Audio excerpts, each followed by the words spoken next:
Lynn Kilpatrick earned an MA in poetry from Western Washington University and a PhD in fiction from the University of Utah. Her poetry, fiction, and nonfiction have appeared in Tin House, Hotel America, Ninth Letter, and Creative Nonfiction. She lives in Salt Lake City with her husband and son. Lynn Kilpatrick's fiction is filled with the detritus of Western suburban domesticity. The title of her debut collection, In the House, emphasizes this interest in all those things that belong to and come out of our homey and often homely lives. But Kilpatrick's fiction is anything but what we might expect from traditional notions of the West or suburbia or the domestic. Her stories are complicated by a sinister quality that makes everything familiar feel newly strange, that makes everything common feel frighteningly uncommon.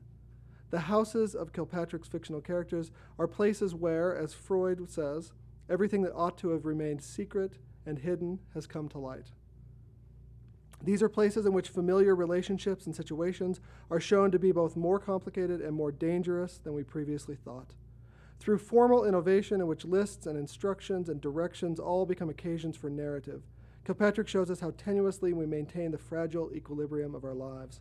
She shows us, to paraphrase Hawthorne, how easy it is to step out of the systems to which we have become adjusted, how easy it is to lose our place forever. Will you please welcome one of my favorite people, Lynn Kilpatrick.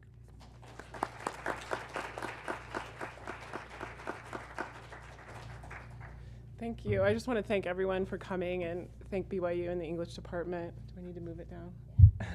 And Patrick and Steve and Cassie, everyone who helped to bring me here. And the students whose work I read today. It was a real pleasure to work with you. It's funny to me to have Steve come up here and say, in Kilpatrick's stories, because Steve and I go way back. One of our first jobs was we worked together at the King's English bookstore in Salt Lake City. So my first memories of Steve are not as a writer, but as a reader. And I worried after he told me that he was a writer. I said, what if I don't like his writing? Because we were such good friends. But luckily, I adore Steve and his writing. So it's a pleasure to begin the readings from my first collection of stories here at BYU. So it's funny that he mentioned the domestic, that's my obsession. And I remember one time in a writing group, I brought some stories, and maybe this had been the third story from this collection that Steve had read, and he looked at me and he said, you know, there's a lot of knives in your stories. And I said, oh yeah, that's funny. And he's like, funny? So I bring to you today one of the stories from the collection that does have knives, or at least a knife in it. It's called Domestic Drama. He finds me in the bedroom. I have the butcher knife, and I'm holding it in my right hand, and with my left, I'm looking through a pile of clean laundry on the bed. I'm looking for a red handkerchief, which I gave him for his last birthday, and which would make a good tool for wiping up blood. But that's not why I'm looking for it. I'm looking for it because it had just sprung to my mind as I was deboning the chops for dinner. I hadn't seen it in months, and I thought that maybe it was missing, or I thought maybe it was in the pile of clean clothes on the bed. That was the only place it could be. I had done all the laundry room was clean, empty except for some dirty washcloths, which could wait until next weekend. I'm standing there with the knife in one hand and with the other expertly sorting the laundry into mine, his, and theirs. Theirs being the kids, which they could deal with later when they got home from the various activities in which they were engaged. And then he comes in, accusingly, with his feet making loud noises in the hallway to announce his approach. And the way he stands there, says what he wants to say, the way he fills up the doorway, his head almost touching the top, and his shoulders about equidistant from each jamb. And he looks like a poster I once saw for a B movie. I forget the name, but he looks like the villain. All he lacks is the black fedora and a pug-nosed gun. But his face is like that, his nose aimed at me, and he says, "What are you doing?" I'm sure he knows what I'm doing, that he has done something with the handkerchief, but he also could be referring to the fact that I hold a knife in one hand and the other is buried in clean clothes that smell of spring breezes or lilacs or fresh herbs or something. At an expensive boutique, I saw a bottle of fragrance called Fresh Linen, and it wasn't clear to me if it was something you were supposed to spray on your linen or if it was something you were supposed to spray somewhere else, say in your bedroom, to make it smell like fresh linen. but that's what I think of when I look up and see him there, like a murderer or a detective in the doorway. I think first of fresh linen and second of the butcher knife in my hand. I might say, "Oh, nothing," and go on nonchalantly, except for the butcher knife. I had been using it to remove bones from lamb chops, which I remember are oozing on a cutting board in the kitchen. I think of them just lying there, leaking blood out into the white cutting board, the way a red handkerchief might bleed dye into a load of all white clothes, socks, say, or men's underwear. As I think of this, I raise the butcher knife and I jab the end toward him, not at him exactly, as I'm sure he would claim, but just in his general direction. And I say something like, "The red handkerchief, where is it?" I can see how someone who didn't know me might find the sight of the knife jarring, but I can't understand how someone like him, I mean, we've been married for 14 years, how someone like him could perceive that gesture, the jab, how he could see it as threatening. I mean, I've never once in our whole marriage done anything like that. I'm just thinking of the lamb chops and the handkerchief and the laundry, and I just want to know, where is it? Because I can't stand it when something is lost. I might not think about it for days, weeks even, but then when I remember it, I can't think of anything else until it's found. So that's how it starts, innocently enough. I'm just looking for the handkerchief, with the butcher knife in one hand. And then he says, "What handkerchief?" I mean, really, what handkerchief? He had made such a big deal of it when he unwrapped it, how it would go so well with such and such a suit, and how he would be a bit of a dandy with a handkerchief in his pocket, jutting out like some kind of sculpture. He quite liked it, and he may deny it now, but he made a big to-do over it. I'm sure the kids will remember, because they bought him a book or something, and the red handkerchief overshadowed it.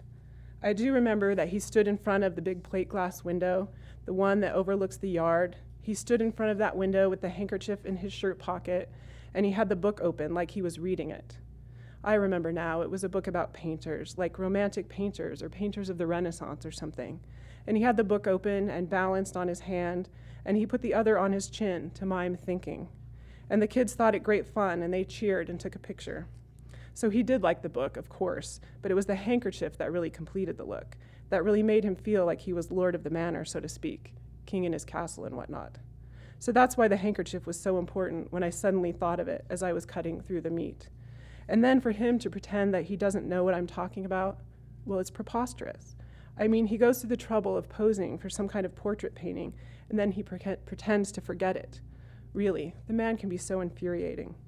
So when he asks me what I'm doing and then pretends not to know the item to which I'm referring, well, he says that. He says, "I do not recall the item to which you are referring," as if I'm some dopey prosecutor who has just stumbled into his office, glad to be offered the job of licking his shoes. So that's when I realized that not only does he know the item to which I'm referring, which he obviously does, but that he is hiding it for some reason. See, lawyers think they can cover things over as if they were magicians or conjurers. Remember that movie where the whole time the hero, who was he, one of those dark-eyed, mysterious movie stars? He thinks he's conning everyone, and in the end, he's the one who's being conned. What's that film? In any case, exactly. He's making statements and asking questions, like this is some kind of investigation, and the whole time, his eyes dart back and forth, exactly like the movie villain. So he seems like he's the one asking questions, but the whole time he's looking for an escape route, like I'm the one who's threatening him, like I'm the one who up and hid the red handkerchief. And why would he do that? Well, that's when it comes to me, about the handkerchief being perfect for wiping up blood. I mean, where is it? If he used it, for example, to staunch his own blood, wouldn't it be in the dirty clothes? Wouldn't I stumble across it during my duties? Where else could it be? I always go through his pockets, so if it was there, I would have found it. But it wasn't there, so where was it? Exactly, right. So he comes in and starts asking me questions, and then he acts like he doesn't know. It is a butcher knife, and it is a simple jab, a gesture, like pointing with your finger, only I don't have a finger, I have a knife. So it could be perceived as threatening, but I'm his wife. He backs slowly out into the hallway as if I'm a stranger with a switchblade, but I'm not, and I'm not threatening him, I'm merely gesturing. But where's the handkerchief? He still doesn't say. He's still proclaiming his innocence, and then the blood comes to me, you know, an image. Perhaps that's why I thought of it while I was cutting the meat, because the handkerchief resembles blood. I think it's crimson technically. That's blood, right? So I'm looking at the blood and I think of the handkerchief Then I'm looking at my husband, and I remember the blood. The chops, I say. Maybe I wave the knife a little. And so I keep walking toward him, back to the kitchen, and he's backing up. No, he's saying, no. And maybe I'm waving the knife. Like what? I mean, I don't know. I have the knife, but I'm thinking about the chops and how they are warming up and how I have to get them back into the refrigerator. And I have to find the handkerchief, of course, because where is it? Things don't just disappear. Everyone knows that. If you lose something, it is still somewhere, wherever you lost it. But a grown man doesn't just lose something precious to him, a gift from his wife. That's something he keeps track of, something that he puts back in his drawer at the end of the day. I know because I've seen him do it. He takes it out of his pocket and refolds it and puts it in his top drawer. And then the change goes on top of the dresser, and so on. But the handkerchief always goes back in the top drawer. And I should know, but I haven't seen it in weeks. We're back in the kitchen. He sits down at the bar and watches me. I have the nice knife still, of course, and now I'm finishing with the chops. You have to do things that way. First one thing, and then the next. So I need to finish. You make the marinade, then you remove the bones, and then you put it all together. That's the way it's done. Things are done that way, step by step. So I have the knife, and I'm working on the meat. Oh, he says, like he just realized. Like, oh, the knife is for cutting meat, like he finally understands the invention of knives, something he's never understood his whole life. And to tell you the truth, I don't like him in the kitchen with me. It's my place. I make the food, and I know where everything is, a place for everything. Things do not go missing in the kitchen. I know where my knives are, for example, and where the dish towels are, and the measuring spoons, and so on. So him sitting here, it's like he's saying, I'm on to you. I know your game, lady. Oh, he says, like he's going to ask me where something is, and I'm not going to know. It's like I've got a schematic drawing in my head, and each drawer is labeled. It's so simple. It's just like that. Oh. So I turn to him. I'm going to say something. Something nice, maybe. Maybe I won't say something nice. I don't know. So I turn to him with the knife still in my hand, but my back was to him before, you see. So I turn around with the knife, and maybe it has some blood on it. Maybe. I don't know. And he goes, ah! Not oh this time, but ah. Not aha, like he just found the answer, like he remembered where the red handkerchief was, but ah, like he stubbed his toe or caught a rose thorn in the thumb or something, like he'd been stabbed.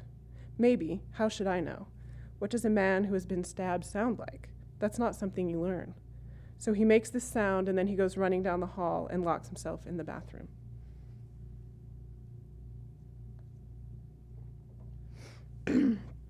Of course I follow him with the knife. What kind of wife drops the knife when her husband makes a sound like that? So I follow him, and I'm outside the bathroom, and I'm listening. I'm hearing calming sounds, the sound of running water. My mother used to do that when she was upset.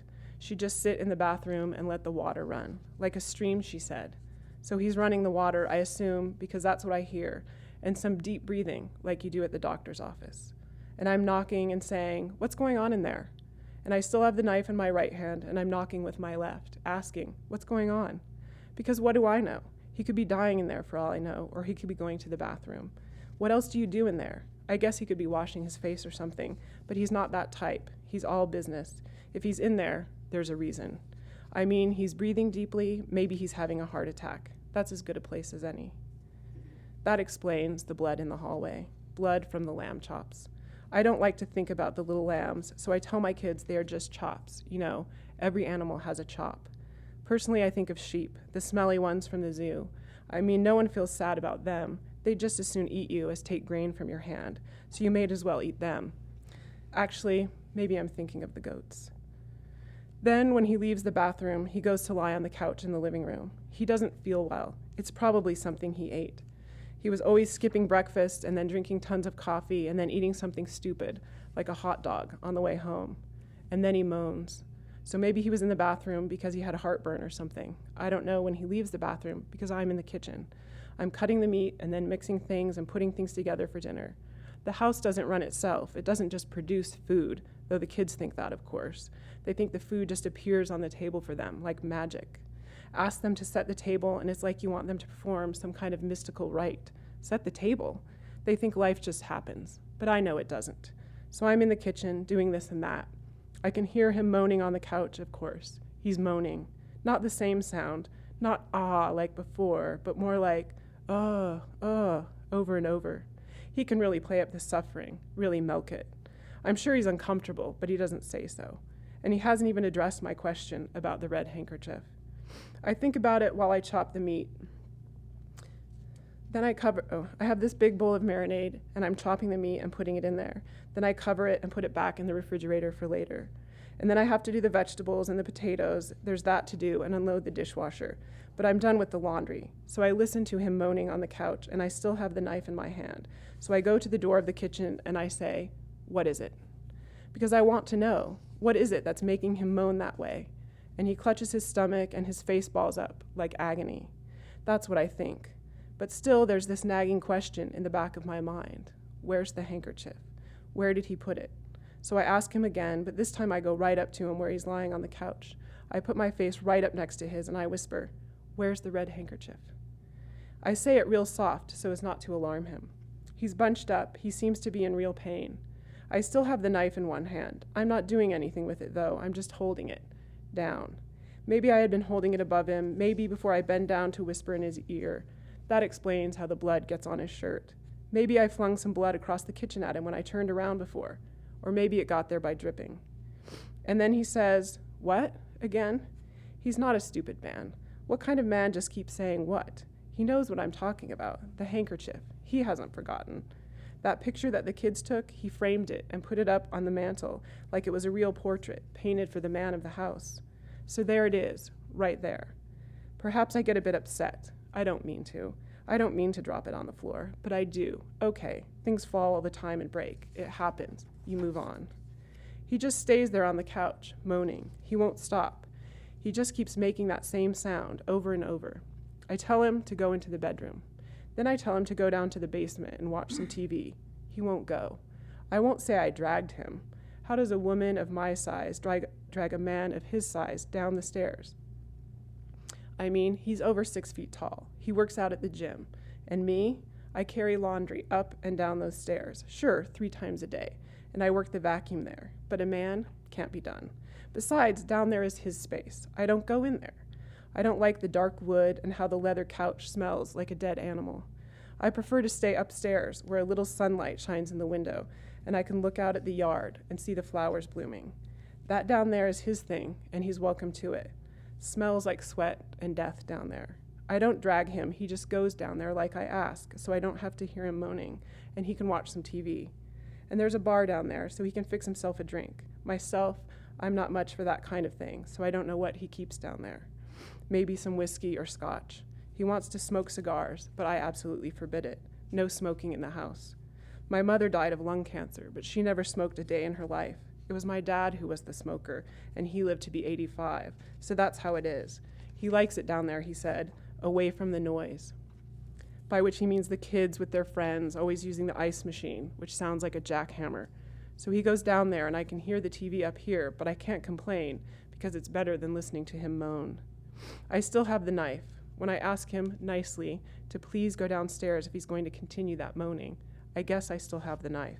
But I don't jab with it or gesture, I just have it, and stand in the kitchen doorway, and I say, please, won't you please go downstairs, and then I won't have to hear your infernal moaning, which sounds like a horse giving birth to an elephant.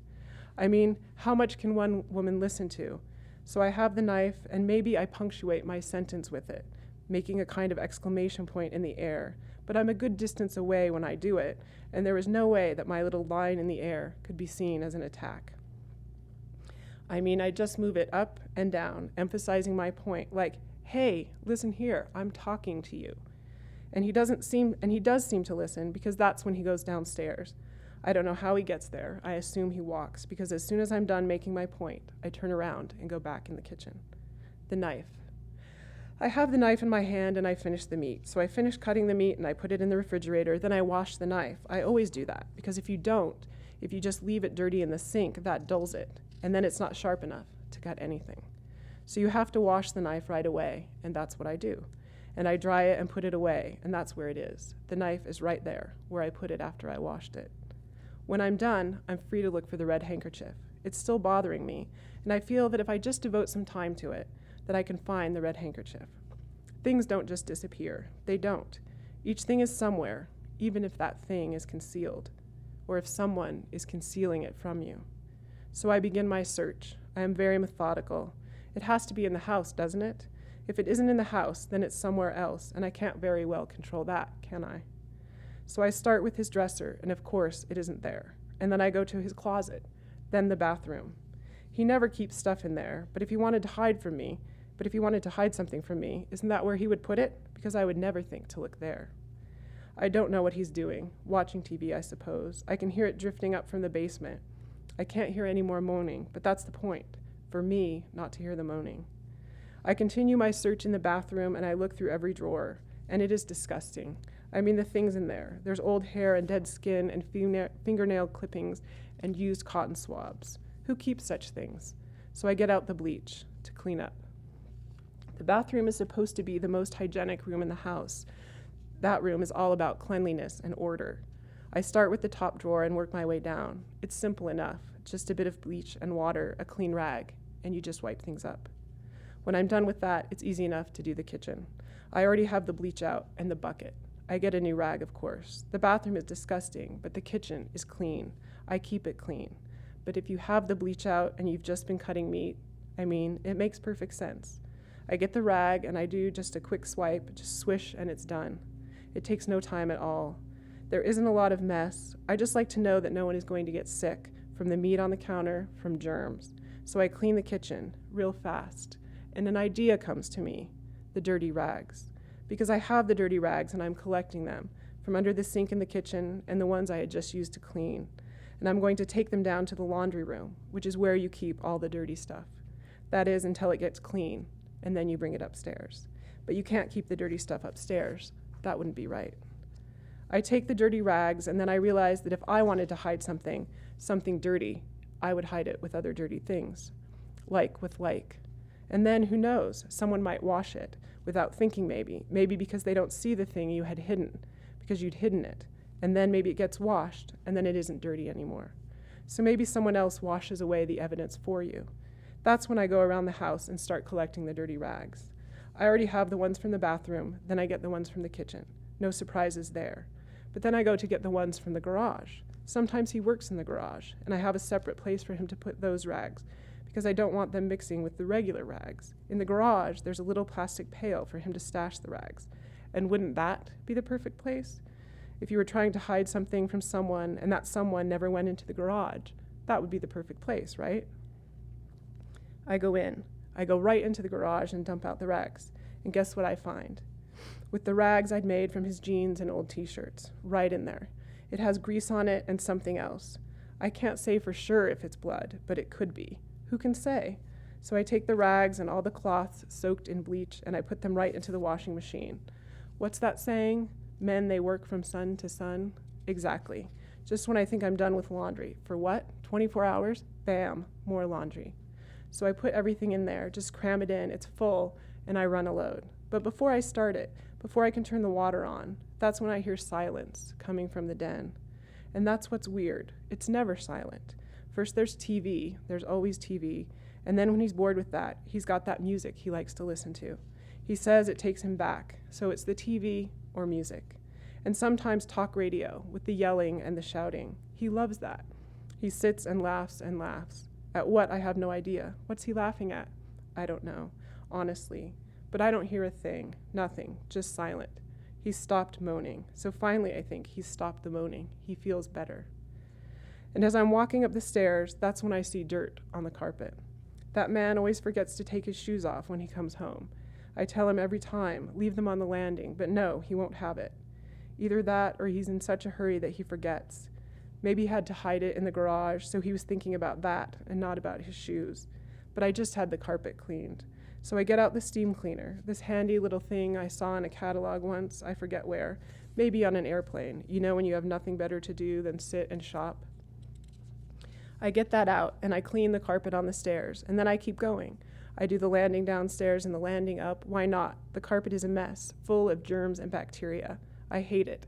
I mean, it came with the house. What are you going to do? But I hate it. It's a big sponge for dirt. Honestly, I keep cleaning. I go down the hallway and into the bedroom, but then I stop because I see the clean clothes on the bed, and it reminds me of the load in the washing machine. which I put in the dryer. And then I stop and call out to him in the den, "Honey," just like that. Not too loud, not too soft, just, "Honey." And I think I hear a little warble from inside, a jumbled message, but it sounds like, "well," or maybe "yelp," or something. But he sounds okay, so I leave him be.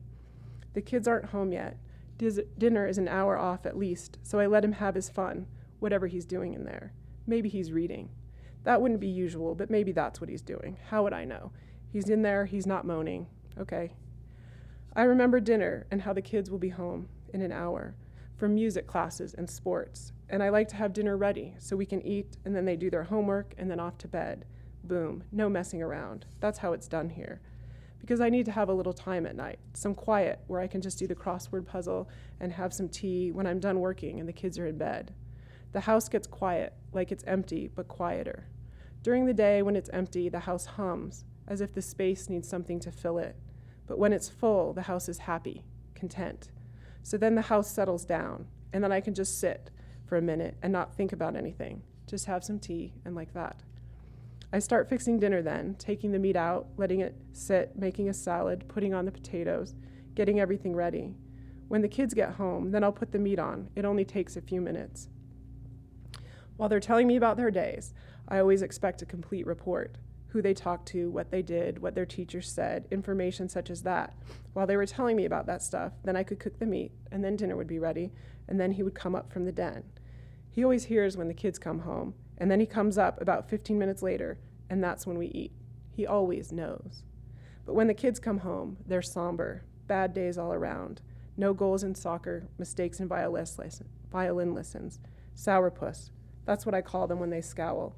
Sourpuss. So I set out the salad and put the meat on, and I'm waiting. I'm listening to their stories, their tales of woe, but honestly, aren't they always the same, the stories?